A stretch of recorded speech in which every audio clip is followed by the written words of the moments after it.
भगवान शिव के आदेश पर तुलसीदास जी ने लिखी थी रामचरितमानस। भारतीय संस्कृति में रामचरितमानस एक विशेष स्थान रखता है।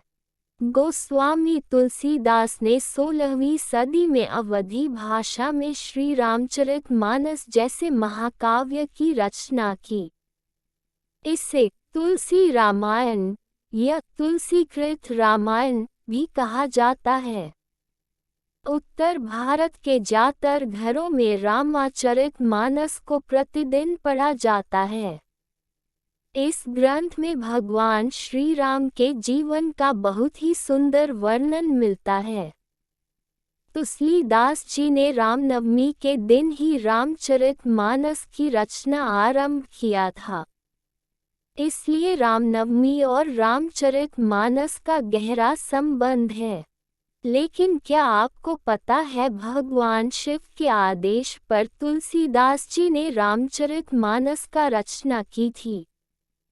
मर्यादा पुरुषोत्तम है राम। रामचरितमानस के नायक राम हैं, जिनको एक महाशक्ति के रूप में दर्शाया गया है, जबकि महर्षि वाल्मीकि कृत रामायण में श्री राम को एक मानव के रूप में दिखाया गया है। तुलसीदास जी ने कहा कि प्रभु राम सर्वशक्तिमान है, फिर भी वह मर्यादा पुरुषोत्तम है। सुखद संयोग के बीच हुआ श्री राम लला का जन्म। सपने में आए थे भगवान शिव। शास्त्रों के अनुसार तुलसीदास जी दिन हो या रात प्रभु राम का भजन हमेशा करते रहते थे। एक रात जब वह भजन करके सो रहे थे तो उन्हें सपना आया। सपने में भगवान शिव ने उन्हें आदेश दिया कि तुम भगवान राम पर एक महाकाव्य की रचना करो। भगवान शिव ने दिया था आदेश। तुलसीदास जी की तुरंत नींद टूट गई और सामने भगवान शिव और पार्वती को देखा। भगवान शिव ने कहा कि तुम अयोध्या जाकर एक महाकाव्य की रचना करो। मेरा आशीर्वाद हमेशा तुम्हारे साथ रहेगा। तुम जिस महाकाव्य की रचना करोगे वह सामवेद की तरफ फलवती होगी।